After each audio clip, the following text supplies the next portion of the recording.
these could be for both of you as well. So this is Right. who is your biggest role model? Multiple. I look at different people for different things. Say someone who is taking charge and like leading the world and seeming brave. It's going to be someone like Elon Musk, you know, putting your neck on the line, starting X, despite the fact that people want to take you out for it. I think that's super, super cool. I like people like Joe Rogan, where they're so unopinionated and they can just listen. I learn a lot from them. So there's role models for different things. Like there's role models for listening. There's role models for work ethic, kind of just collective. People that are in positions who have what I want to have. If you're better at listening than me, I'm going to try and learn to listen. If you're more successful than me, I'm going to look at how you run the business. There's not an individual, it's just individuals. It can vary depending on like what my particular journey at that point is. You know, if I'm on to do a lot of like gym at the time, I might be listening to a gym trainer or something. I don't know how to answer that. You don't have anyone you look up to? No. I mean, yeah, loads, but I don't. Oh, okay, you don't have anyone who you. Not that I can think of like as a role model. How do you define success? Progress and love. You need love around you, and you need people to love you, and you love them, and you need progress. Like, it's not about money, because you could be earning 100 grand this year, and then if you earn 90 grand next year, you'll start being depressed because it's going backwards. So it's not actually about the quantum of funds. But if you earn £10 this year and £20 next year, providing you can feed yourself and stuff, you'll actually be happy. So like, that's what most people don't understand. So yeah, happiness is progress and love. As long as you have those two things, you're good. So never become useless. I think when you retire, you expire, so I'll never retire. That's how I'm going to keep happy. And I hope to have a lot of family around me, and that's how, another thing I'll keep happy. What about you, Big C? I'll probably chime in when I know how to answer. What makes a good leader?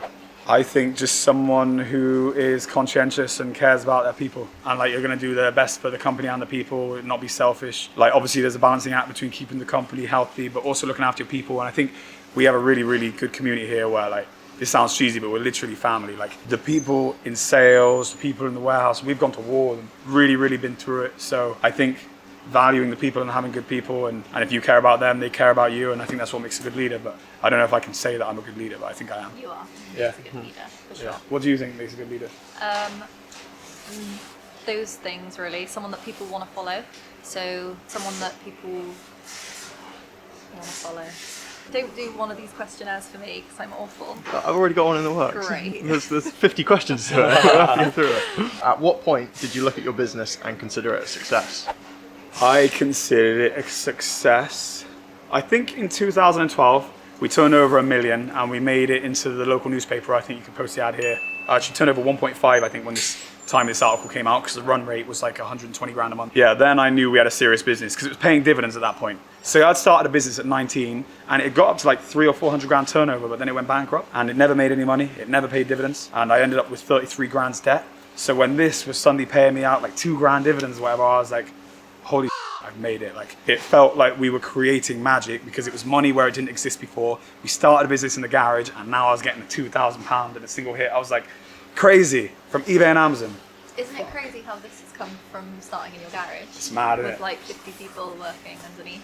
Crazy, and So like crazy. one office in Europe, one office here, JLC TV going, and like, it's so crazy when you come in sometimes. Like, we could drive in on an afternoon and just seeing the operations, like a living, breathing thing.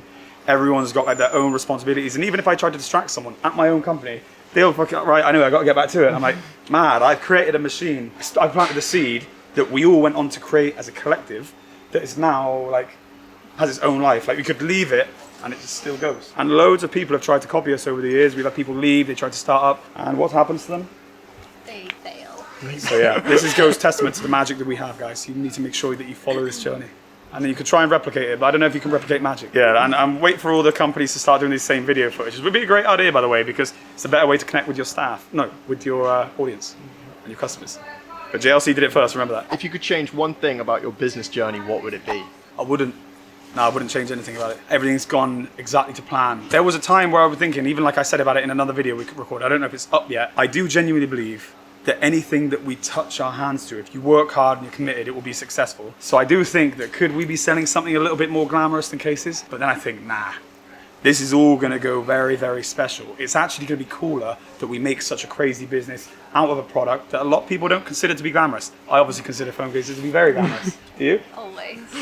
So yeah, nothing I would change. This journey is going to go crazy. The fact that JLC TV is now going to link it all together, and we have a European business that has legs to be 5 times, 10 times bigger than this, that already does 10 million a year. Holy shit, why would you want to change it? It's going to be crazy. This company is going to go mad, so make sure you subscribe.